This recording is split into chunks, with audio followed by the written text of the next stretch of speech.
మీ business ఏదైనా మీ ఊర్లో promotion చేయాలంటే అది సుమన్ టీవీతోనే సాధ్యం. ఇప్పుడే సంప్రదించండి.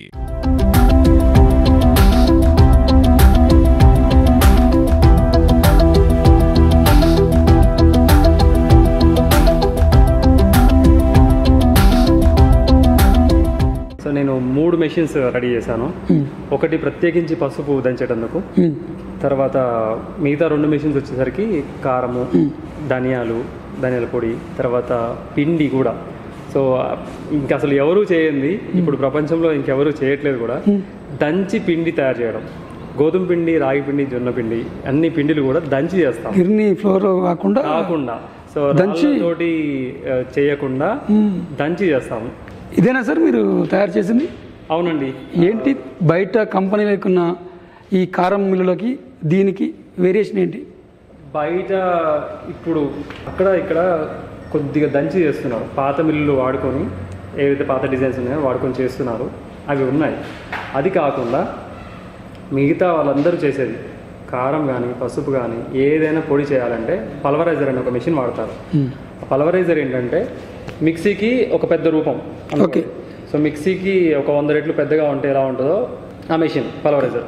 సో దాంట్లో ఏంటి, మిక్సీలో ఎలాగైతే మనము ఏదన్నా మెత్తగా చేద్దామని చూస్తే వేడిగా వేడిగా అవుతుంది, దాని తర్వాత దాని టేస్ట్ తగ్గిపోతుంది, దాని టెక్స్చర్ కూడా ఉంటుంది, క్వాలిటీస్ అని పోతాయి. సేమ్ ఇప్పుడు మార్కెట్లో ఉన్న అన్ని మిషన్స్, అంటే దంచే మిషన్స్ కాకుండా మిగతా అన్ని మిషన్స్కి ఈ ప్రాబ్లమ్స్ ఉంటాయండి. సో దానివల్ల ఏదైనా తీసుకోండి, అవి తొందరగా ఖరాబ్ అయిపోవడము, అది ఖరాబ్ అవ్వకుండా ఉండేందుకు ప్రిజర్వేటివ్స్ వాడడము, కలర్స్ వేయడము, తర్వాత ఇంకా వేరే ఇతరత్ర అడిటివ్స్ కలిపి దాన్ని ఎక్కువ కాలం ఉండేలాగా, దాంతో న్యాచురాలిటీ కంప్లీట్ పోతుంది. న్యాచురాలిటీ పోతుంది. అట్ ద సేమ్ టైం దాంట్లో ప్రతి ఒక్క స్పైసెస్కి మెడిసినల్ వాల్యూస్ ఉంటాయి. మెడిసినల్ వాల్యూస్ అన్నీ వెళ్ళిపోతాయి. యాక్చువల్లీ అవి సెన్సిటివ్ ఉంటాయి బాగా. సో మెడిసినల్ వాల్యూస్ ఏవి ఉండవు దాంట్లో.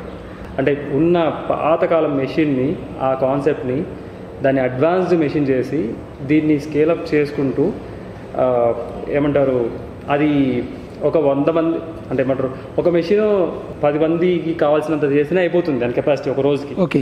ఆ కెపాసిటీ ఇంక్రీజ్ చేసి దాంతోపాటు ఇది ఇండస్ట్రియలైజ్ చేయాలన్న థాట్ తోటి నేను ఈ మెషిన్ అనుకున్నాను. ముఖ్యంగా ఏంటంటే ఫస్ట్ మా మదర్కి ఆ మెషిన్ ఇస్తే తను ఫ్రీ అవుతుందన్న ఉద్దేశంతో ఆ డిజైన్ స్టార్ట్ చేశాను.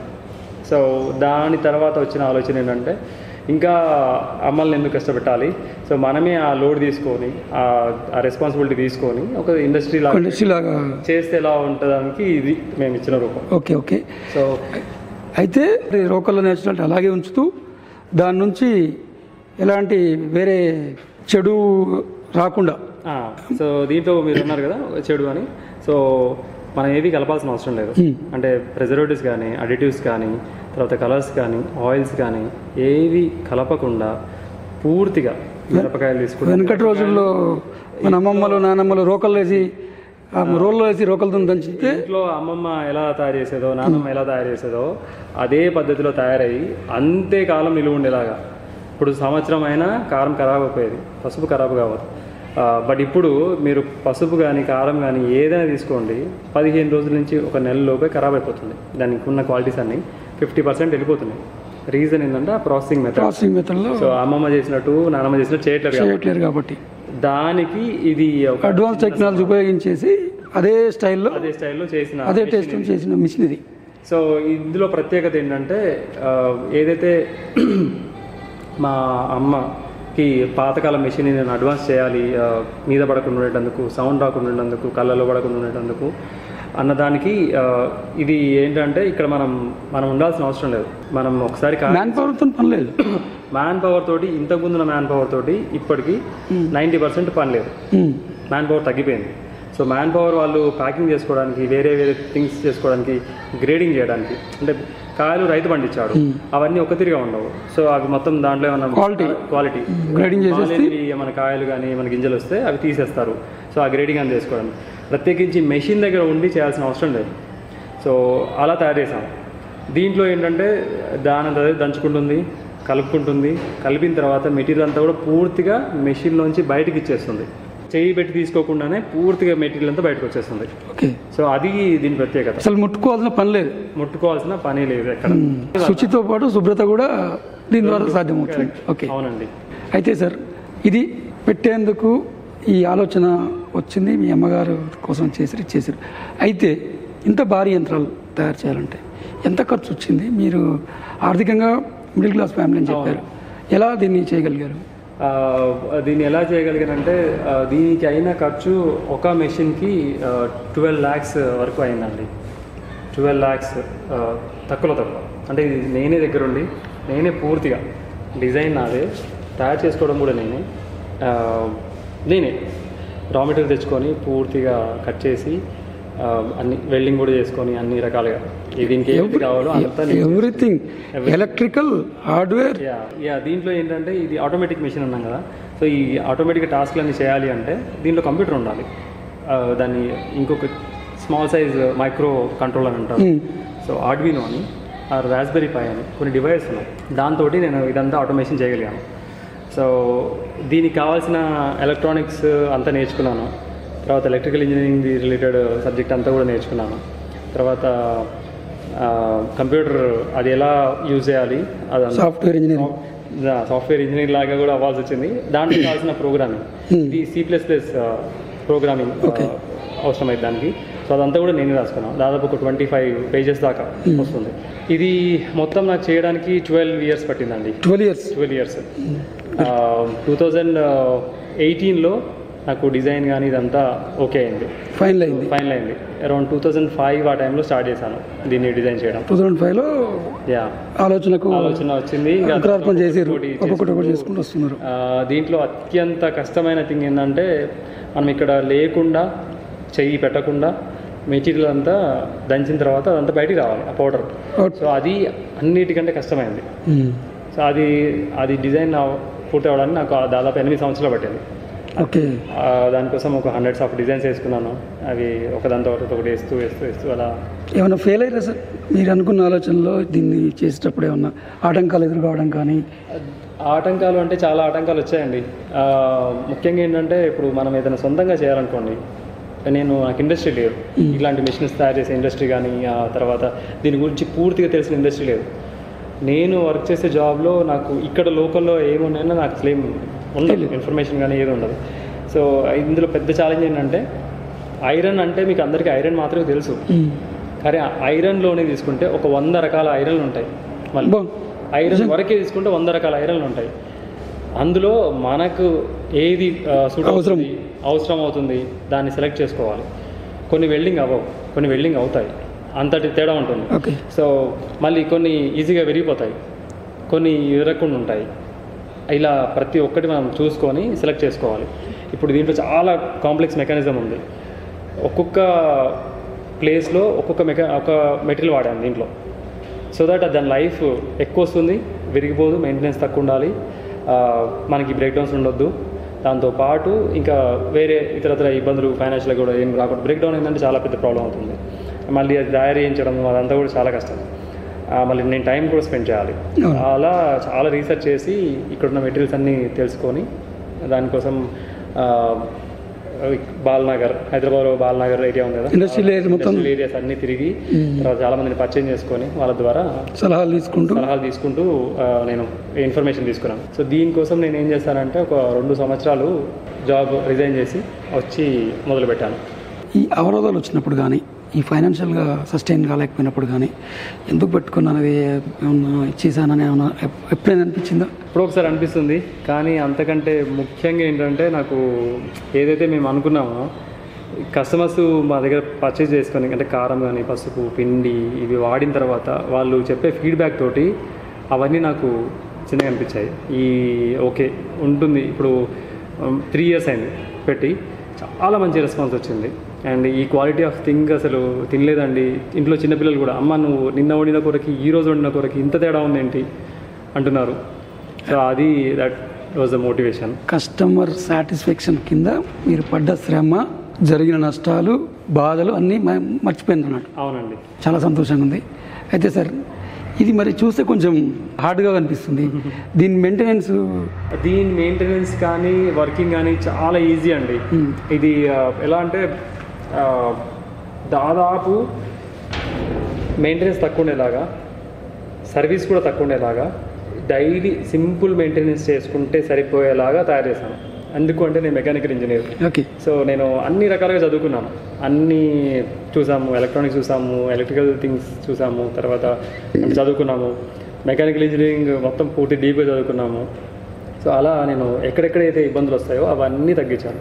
తర్వాత ఇది ఆపరేషన్ కూడా చాలా సింపుల్, 1 బటన్ ప్రెస్ చేస్తే చాలు, అంతే 1 బటన్ ప్రెస్ చేసేస్తే వాళ్ళకి ఏం కావాలో సెలెక్ట్ చేసుకుంటే దాని అంతా అదే రన్ అవుతుంది, అన్ని చేసి పెడుతుంది. మిర్చి దాంట్లో వేస్తే 1 బటన్ పెడితే 1 బటన్ ప్రెస్ చేస్తే మనకి పూర్తిగా పౌడర్ అవుట్పుట్ వచ్చేస్తుంది, అంతే వచ్చేస్తుంది. ఇదంతా కంట్రోల్ ప్యానల్ దీనికి. సో మీరు చిన్న ఎక్కువ చూడొచ్చు. సో ఇందులో అందరూ కారం మిల్ అంటే చాలా సింపుల్గా ఊహించుకుంటారు. సో ఇది very complex machine, actually very complex. ఈ సెటప్ ఇవి అన్నీ మీరేనా సార్ ఓన్? ఇందులో ఉన్న ప్రతి ఒక్కటి నేనండి, ఇంక్లూడింగ్ ఈ బాక్స్తో సహా. ఇది కూడా మీరు తయారు చేశారు? యా. సో ఇది complete electrical module, high power electrical module. దీని నుంచి మనకు మోటార్స్ కానీ అన్నీ దీని నుంచి కంట్రోల్ అవుతాయి. నెక్స్ట్ ఇక్కడ వచ్చేసరికి ఇందులో ఉన్న మెకానిజమ్స్ అన్నీ న్యూమాటిక్ ద్వారా కంట్రోల్ అవుతుంది. ఓకే. ఇవన్నీ న్యూమాటిక్ సిస్టమ్. సో ఈ రెండింటిని కంట్రోల్ చేసేది ఒక మాస్టర్ మైండ్ ఉంది. సో ఇది స్మాల్ కంప్యూటర్. ఓకే. సో ఈ కంప్యూటర్ తోటి పూర్తిగా ఇందులో సాఫ్ట్వేర్ ప్రోగ్రామ్ ఎక్కించాము. మనం ఇచ్చిన ఇన్స్ట్రక్షన్ అంటే చిల్లీ పౌడర్ అంటే సర్టెన్ టైం వరకు రన్ అయ్యి బయటకి ఇచ్చేసేలాగా, సో అది చూసుకుంటుంది. టర్మరిక్ అని ఇస్తే టర్మరిక్ ఆప్షన్ పెడితే టర్మరిక్ చూసుకుంటుంది. అలా ఇది పూర్తిగా ఆటోమేటిక్ 1 బటన్ తోటే టాస్క్ అని చేస్తుంది. కంప్యూటరైజ్డ్ కారం మిల్లు. కంప్యూటరైజ్డ్ అంతే కదా. ఇందులో ఉన్న ఎలక్ట్రానిక్స్ కానీ ఎవ్రీథింగ్ అంతా కూడా నేను సొంతంగా డిజైన్ చేసుకొని సోల్డరింగ్ కూడా నేనే చేసుకున్నాను. సోల్డరింగ్ కూడా ఫస్ట్ మెషిన్ ఇదండి. ఫస్ట్ మెషిన్ ఇది చేసాము. ఇది పూర్తిగా సక్సెస్ అయింది. దాని తర్వాత ఇంకొక 2 మెషిన్స్ తయారు చేసాము ఇమీడియట్గా. ఎప్పుడైతే ఇది అనుకున్నానో కొద్దిగా ఎక్స్పాన్షన్కి కస్టమర్స్ కూడా చాలా అడుగుతున్నారు. సో ఈ ఒక మెషిన్ తోటి మాకు అవ్వట్లేదు కెపాసిటీ. ఆర్డర్స్ బాగా వస్తున్నాయి. పసుపు తర్వాత ఫంక్షన్స్కి అన్నిటికీ కూడా చాలా యూజ్ చేస్తున్నారు క్యాటరర్స్ కూడా. సో అలా దీని తర్వాత ఇంకొక 2 మెషిన్స్ పెట్టాను. మొత్తం ఈ ప్లాంట్ కెపాసిటీ 5 మెషిన్స్ నేను డిజైన్ చేసుకుంది. సక్సెస్ అయితే 5 మెషిన్స్ వరకు వెళ్ళాలి ఈ ప్లాంట్లో అనుకున్నాను. ఓకే. ఇమీడియట్గా ఫస్ట్ సక్సెస్ ఏంటంటే కస్టమర్ ఫీడ్బ్యాక్ తోటి సేమ్ టెక్నాలజీ కానీ దానికంటే కొద్దిగా కెపాసిటీ ఇంక్రీజ్ అయింది. తర్వాత మెకానిజమ్స్ ఇంప్రూవ్ చేశాను, ఇంకా రోబస్ట్ చేశాను, మెయింటెనెన్స్ ఇంకా చాలా తగ్గించేసాను, ఖర్చు కూడా తగ్గించాను. ఎందుకంటే ఇప్పుడు చాలా తెలిసిపోయాయి కదా, సో వేస్టేజ్ తగ్గింది తయారు చేసుకునేటప్పుడు.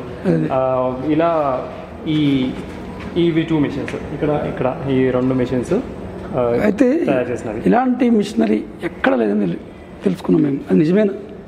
అది అక్షరాలు నిజమండి. ఎలా అంటే ఇప్పుడు ఇలాంటి సిమిలర్గా చేసే మెషిన్స్ ఉన్నాయి కానీ దాంట్లో లేబర్ వర్క్ చాలా ఎక్కువ, మ్యాన్ పవర్ ఎక్కువ ఉంటుంది. తర్వాత ఈ చేయి పెట్టి తీసే ఉన్నాయి తప్ప పౌడర్ ఆటోమేటిక్గా టచ్ చేయకుండా బయటకు వచ్చే మిషన్స్ అయితే లేవు. ఎక్కడా లేవు. నేను చాలా చూసాను. అంటే నేను చేయడానికి ఇంత టైం పట్టింది, ఇంత టైంలో ఎవరైనా చేసి ఉండొచ్చు కదా అన్న ఆలోచనతోటి ఇది సుపీరియర్ ఇందులో వచ్చే అవుట్పుట్. సో ఎవరైనా చేసి ఉంటారేమో అని చూశాను. నేను చాలా తిరిగాను, వేరే ఇండస్ట్రీస్కి వెళ్ళాను, ఎవరి దగ్గర కూడా పూర్తిగా ఆటోమేటిక్ చేసిన మెషిన్స్ లేవు. వాళ్ళంతా చేతులతో తీసుకొని చేస్తున్నారు. అలా ఒక్కొక్క మెషిన్ దగ్గర ఒక వర్కర్ ఉండాలి, ఇప్పుడు వర్కర్ ఉండి చేయాలి. సో ఇది ఏంటంటే ఇప్పటి వరకు మనం ఎంత పెద్ద కంపెనీస్కి వెళ్ళినా కూడా కమర్షియల్గా దీన్ని ఎవరు సక్సెస్ చేయలేకపోయారు. అండ్ దీంతో మనము ఇలాంటివి 100 మెషిన్స్ పెట్టుకోవచ్చు. అక్కడ ఒక మనిషి వెళ్ళకుండా 100 మెషిన్స్ ఆటోమేటిక్గా ఆపరేట్ అవుతుంటాయి. పౌడర్ తయారీ బయటకు వచ్చేస్తూనే ఉంటుంది. అంటే ఎవరైతే ఇప్పుడు పలవరైజర్స్ పెద్ద ఎత్తున భారీ ఎత్తున పెట్టి చేస్తున్నారో వాళ్ళకి ధీటుగా ఈ మెషిన్స్ తోటే సూపీరియర్ క్వాలిటీ, ప్రిజర్వేటివ్స్ లేకుండా, ఏవి కలపకుండా స్వతహాగా ఉండే మెడిసినల్ వాల్యూస్ తోటి అది 1 సంవత్సరం పైన ఉండేటువంటి తయారు చేసుకోవచ్చు మనం. ఓకే. అంటే ఇంత పెద్ద ప్రాజెక్ట్కి ఇప్పటివరకు ఎంత ఖర్చు వచ్చింది సార్? ఇప్పటివరకు 1,20,00,000 వరకు వచ్చిందండి ఖర్చు. 1,20,00,000. సో మిషనరీస్, తర్వాత ఇక్కడ కన్స్ట్రక్షను, తర్వాత ఒక కోల్డ్ స్టోరేజ్ కూడా ఉంది. ఇప్పుడు ముఖ్యంగా ఉన్న వాటిల్లో చిల్లీస్, మన మిరపకాయలు చాలా సెన్సిటివ్. అవి ఎక్కువ కాలం అంటే 10 రోజుల కంటే ఎక్కువ బయట ఉన్నాయనుకోండి నల్లగా అయిపోతాయి. దాంట్లో ఉన్న మెడిసినల్ వాల్యూస్ అన్నీ పోతాయి, ఆయిల్ పోతుంది, అది ఒక రకంగా టేస్ట్ కూడా మారుతుంది. సో ఇవి కావద్దు అన్న ఉద్దేశంతో నేను అసలు దాదాపు ఎవరు కోల్డ్ స్టోరేజ్ పెట్టుకోరు. ఇలాంటి సెటప్స్. కారం మిల్ ఏంటి, కోల్డ్ స్టోరేజ్ ఏంటి? కోల్డ్ స్టోరేజ్ అంటే సార్ చూపిస్తారా సార్? చూపిస్తానండి. ఇదేనండి కోల్డ్ స్టోరేజ్. ఇవన్నీ మిర్చి బస్తాలండి. ఇది పసుపు. మిర్చి పసుపు అంతా కూడా రైతుల దగ్గర తీసుకుంటాం. డైరెక్ట్ గా రైతుల దగ్గరికి వెళ్ళి హార్వెస్టింగ్ టైంలో వాళ్ళ దగ్గర తీసుకుంటాము. దానికంటే ముందు వాళ్ళతో ఫాలోఅప్ చేసుకుంటూనే ఉంటాం. మన మిర్చి అంటే నేను కొంతమంది రైతులను సెలెక్ట్ చేసుకున్నాను. వాళ్ళతో సంవత్సరం పొడుగుతా వాళ్ళతో మాట్లాడుతూ వివరాలు తీసుకొని పంట మంచిగా వస్తుంది, తర్వాత పెస్టిసైడ్స్ కూడా చూసి వాడండి, మళ్ళీ మేము చెక్ చేసుకుంటూ లాస్ట్కి తీసుకునే ముందు పూర్తిగా చెక్ చేసుకున్న తర్వాత వాళ్ళ దగ్గర తీసుకుంటాము. ఇట్లా షాప్లలో నుంచి తీసుకో నేరుగా రైతుల దగ్గర నుంచి సేకరించి ఇలా ఆర్డర్స్ని బట్టి కోల్డ్ స్టోర్లో పెట్టుకొని చేస్తుంటారు. ఇదేంటి సార్, కొంత పౌడర్ కొంత ఇది ఉన్నది? అవునండి. ఇప్పుడు సీజన్ చూస్తే మీరు సడన్ గా వర్షాలు వచ్చాయి.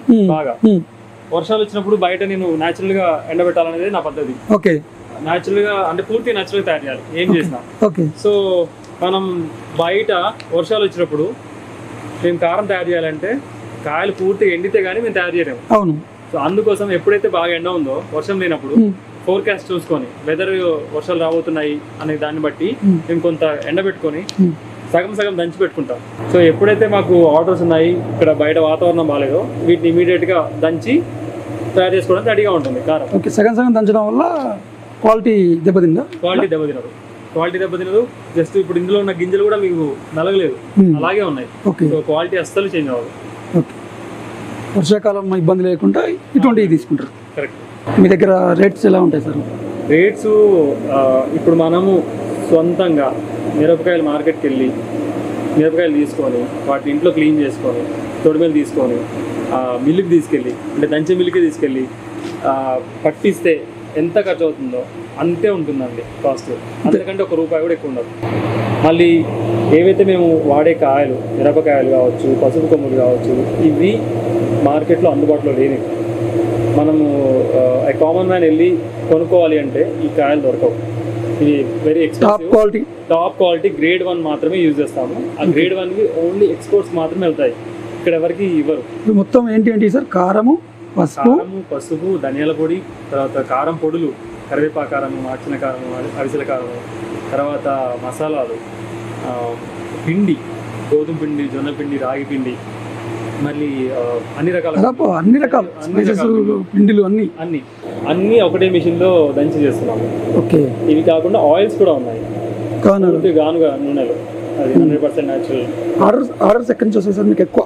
ఆర్డర్స్ వచ్చేసి ఇప్పుడు ఎక్కువ హైదరాబాద్ హబ్ అండి. హైదరాబాద్, సూర్యాపేట హైదరాబాద్ అంటే 200 కిలోమీటర్లు ఉంటుంది కదా? ఓకే.